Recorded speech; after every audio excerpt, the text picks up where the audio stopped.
ओम शांति। आज 19 अप्रैल 2023 की बाबा की साकार मुरली सुनेंगे। बाबा कहते, मीठे बच्चे अब स्वीट होम चलना है, इसीलिए पुरानी दुनिया के कर्मों की लेन देन व हिसाब किताब चुकतो करो। योग बल से विक्रमाजीत बनो। प्रश्न है, तुम बच्चे लाइट हाउस बनकर बाप से योग क्यों लगाते हो? उत्तर, क्योंकि तुम्हें सबको इस नर्क रूपी खारी चैनल से पार ले जाना है। तुम मुक्ति धाम और जीवन मुक्ति धाम में जाने के लिए योग में बैठ हर एक को सर्च लाइट देते हो। तुम रूहानी पंडे भी हो, तुम्हें सबको स्वीट होम का रास्ता बताना है, सबको ज्ञान और योग के पंख देने हैं। गीत प्रीतम आन मिलो। ओम शांति। बच्चों को समझाया गया है, जब रात अंधेरी हो जाती है तब ही प्रीतमाओं का प्रीतम आते हैं, अर्थात सजनियों के साजन आते हैं। सजनी क्यों कहा जाता है? क्योंकि आत्मा जब शरीर के साथ है तो सजनी है। सजनियाँ अपने अशरीरी साजन को याद करती है। बाप कहते हैं, बच्चे तुम जानते हो परमपिता परमात्मा परम धाम से आकर इस शरीर में प्रवेश कर पढ़ाते हैं, गुह्य बातें सुनाते हैं। बाप ने समझाया है, बच्चे अपने को अशरीरी समझो, मैं आत्मा हूँ, यह मेरा शरीर है। आत्मा को यह निश्चय हुआ कि अब घोर अंधियारा है, अर्थात दुनिया तमो प्रधान है। यह दुनिया अब विनाश होनी है। बाप आए हैं हमको ले चलने। अशरीरी हो चलने से सन्नाटा हो जाएगा। आत्मा जब अशरीरी बनती है तो घर में सन्नाटा हो जाता है ना। रात को आत्मा है तो शरीर में, परंतु आत्मा थक करके अशरीरी बन जाती है। शरीर का भान नहीं रहता तो इसको नींद कहा जाता है। तुम बच्चों को यहाँ बैठे अपने को अशरीरी समझना है तो शांति का सन्नाटा हो जाएगा। समझेंगे जैसे कि यहाँ अशरीरी बैठे हुए हैं। घर से एक आदमी चला जाता है तो कितना सन्नाटा हो जाता है। तो जब इतनी सब आत्माएं चली जाएंगी, सब के शरीर खत्म हो जाएंगे तो कितना सन्नाटा हो जाएगा। करोड़ों मनुष्य मरेंगे। यह तो बेहद का घर है ना। सब आत्माएं वापस जाएंगी। तुम जानते हो बाप है ज्ञान का सागर। अगर सर्वव्यापी कहें तो हर एक ज्ञान सागर पतित पावन हो जाए, परंतु ऐसे तो है नहीं। बाप बैठ बच्चों से बात करते हैं कि जैसे मैं परमात्मा स्टार हूँ, तुम भी ऐसे स्टार हो। सिर्फ मैं जन्म मरण में नहीं आता हूँ, तुमको जन्म मरण में आकर पाठ बजाना है 84 जन्मों का। जैसे तुम आत्मा हो, मैं भी आत्मा हूँ, परंतु महिमा सबकी अपनी अपनी है। प्रेसिडेंट, प्राइम मिनिस्टर, सबका अपना अपना पाठ है। ऐसे मेरा पाठ भी अलग है। मैं नॉलेजफुल हूँ, अभी बच्चों को नॉलेज देता हूँ। तुम जानते हो कि हम जाते हैं बाबा के घर। बाबा आया हुआ है लेने लिए। बाबा हमारा गाइड, लिबरेटर, दुख से छुड़ाने वाला है। तुम हो पांडव सेना। तुम जानते हो हम यात्रा पर हैं। हमारा पंडा स्वयं परमपिता परमात्मा है। तुम भी रास्ता बताते हो तो तुम ब्राह्मण रूहानी पंडे ठहरे। वे ब्राह्मण जिस्मानी पंडे हैं। सभी को कहना है, चलेंगे यात्रा पर। मित्र संबंधी आदि सब को बोलो, चलेंगे रूहानी यात्रा पर। जैसे कोई यात्रा पर जाते हैं तो अपने नज़दीक बिरादरी वाले को कहते हैं, ऐसे तुमको भी बाप कहते हैं यात्रा पर चलेंगे। यह रूहानी यात्रा रूहानी पंडे ही सिखा सकते हैं। स्वीट होम का रास्ता वही जानते हैं। जिस्मानी पंडा रूहानी बन सकता, लेकिन रूहानी पंडा फिर जिस्मानी पंडा बन न सके। बाप थोड़े ही तुमको कहेंगे कि जिस्मानी यात्रा पर जाओ। पंडे तब बन सकेंगे जब देख कर आए हों। ऐसा तो कोई है नहीं जो स्वीट होम देख कर आया हो और वहाँ ले जाए। स्वीट होम को वह जानते ही नहीं। आत्मा के पंख टूटे हुए हैं। जब तक बाप न आए तब तक पंख मिल न सके। मलहम पट्टी कोई कर न सके।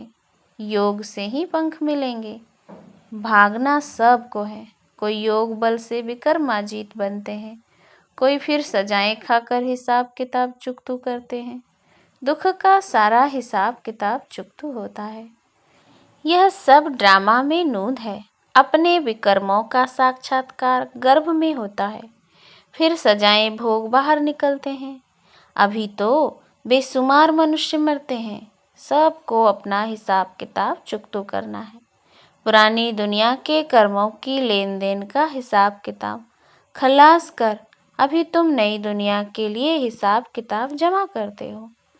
बाप कहते हैं तुम याद में रहो तो विकर्म विनाश होंगे। फिर स्वदर्शन चक्र फिराने से तुम्हारी बहुत मिल्कियत जमा होगी। योग से हेल्थ, ज्ञान से वेल्थ मिलती है।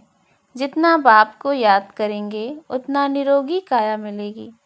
दुनिया इन बातों को नहीं जानती। वह तो विष्णु को स्वदर्शन चक्रधारी समझते हैं। शंख चक्र गदा पद्म आदि उनको देते हैं। अब उनको शंख थोड़े ही बजाना है। यह तो है तुम्हारे पास।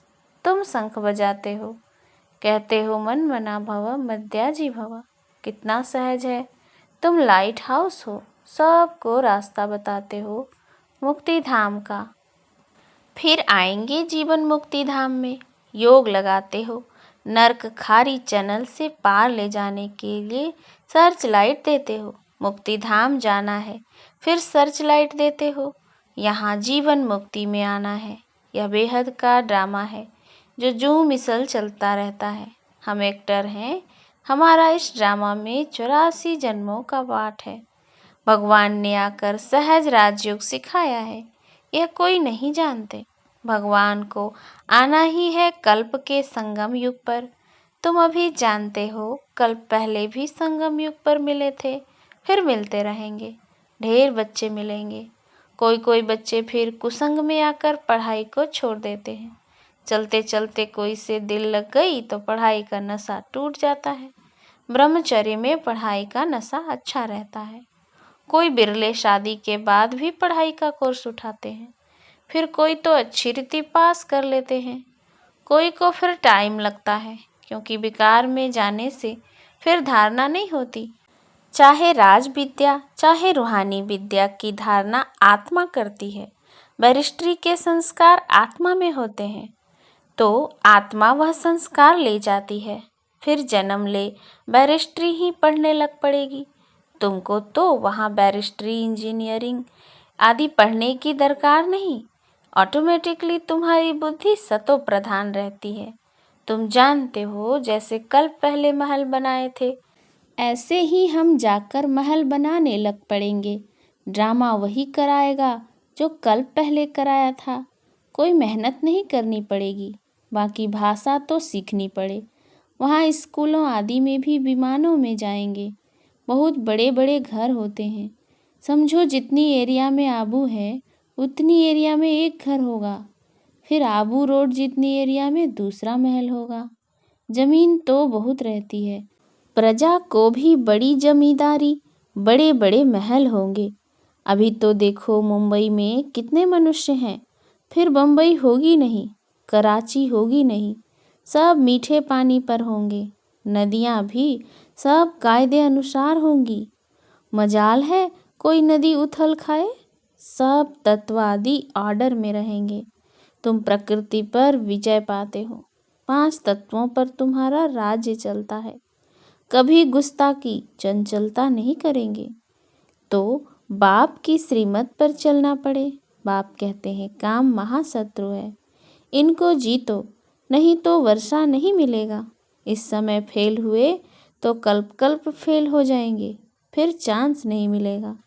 उस पढ़ाई में फेल होते हैं तो दोबारा पढ़ते हैं, यहाँ फिर यह चांस नहीं, कल्प कल्प का चांस है। प्राप्ति बहुत ऊंच है, समझाना चाहिए। सन्यासी लोग कहते हैं दोनों को पवित्र रहना इम्पॉसिबल है। बोलो नहीं, पॉसिबल है। सन्यासियों के लिए इम्पॉसिबल क्यों है?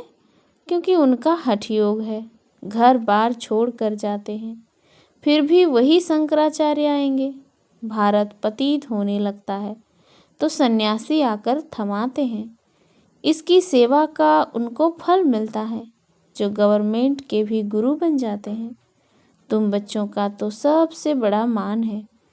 तुम्हारी जो आमदनी होती है वह कोई की हो न सके। जो गरीब हैं, 1 पैसा देते हैं, उन्हें भी महल मिल जाते हैं। प्रत्यक्ष फल का साक्षात्कार दिव्य दृष्टि से होता है। दिव्य दृष्टि दाता आकर तुमको पढ़ाते हैं, नहीं तो एम ऑब्जेक्ट का मालूम कैसे पड़े। इसीलिए माताओं को साक्षात्कार कराता हूँ। मीरा ने कितनी तपस्या की, परंतु वह कोई वैकुंठ की मालिक बन न सके। बाप कहते हैं साक्षात्कार मैं कराता हूँ। 1 सेकंड में दिव्य दृष्टि मिलने से वैकुंठ में जाए डांस करते हो। इसमें कोई तपस्या आदि की बात नहीं। भक्ति मार्ग में तो बहुत नवधा भक्ति करने के बाद साक्षात्कार होता है। दिव्य दृष्टि की चाबी मेरे हाथ में है, कोई को मैं नहीं देता। भक्ति मार्ग में वहाँ बैठे साक्षात्कार कराता हूँ। तुम बच्चों को तो विश्व का मालिक बनाता हूँ। दुनिया में तो अनेक प्रकार के मनुष्य हैं, कोई धन में मस्त, कोई साइंस में मस्त, कोई किस में मस्त, परंतु तुम्हारे आगे सब बर्थ नॉट अ पेनी है। सबका धन मिट्टी में मिल जाता है, सब खाक हो जाएगा। किसकी दबी रही धूल में किसका राजा खाए, किसका चोर लूट ले जाए। चोर भी बहुत लूटते हैं। हर एक अपने हम जिन्स को प्यार करते हैं, दूसरे को देखते ही गर्म हो जाते हैं। दिन प्रतिदिन तुम देखेंगे कि कितनों को मारते रहेंगे। चाहते हैं कि हर एक अपने बर्थ प्लेस में चले जाएं, तो अपने देश से निकालते रहते हैं। अब तुम बच्चे बाप को याद करते हो, वर्षा लेते हो, जानते हो हम अशरीरी आत्मा हैं। 84 जन्मों का अब पाठ पूरा किया। कितने करोड़ आत्माएं हैं, सभी की जीवन कहानी तो नहीं बताएंगे ना, मुख्य की ही बताएंगे। मुख्य हो तुम, तुम्हारा मंदिर बना हुआ है। जगदम्बा जगत पिता के बच्चे तो बहुत होंगे। वैकुंठ का भी यादगार है। इनका चैतन्य मंदिर वास्तव में सतयुग है। जड़ मंदिर में स्वर्ग के सब एक्टर्स नहीं आ सकेंगे। यह है मॉडल रूप में मंदिर यादगार। लक्ष्मी नारायण का मंदिर कितना छोटा है, सतयुग में तो चैतन्य मंदिर कितना बड़ा होगा। कितने बाग बगीचे होंगे। मुगल गार्डन तो उनके आगे कुछ भी नहीं है। वहाँ के फल आदि इतने अच्छे होंगे जो बात मत पूछो। रात दिन का फर्क होता है। जैसे झाड़ पुराना होता है तो फल देते देते ख़त्म हो जाता है। कहा जाता है अब झाड़ सड़ गया है। यहाँ की हर चीज़ ख़त्म होनी है। वहाँ के आम बड़े बड़े फर्स्ट क्लास होंगे।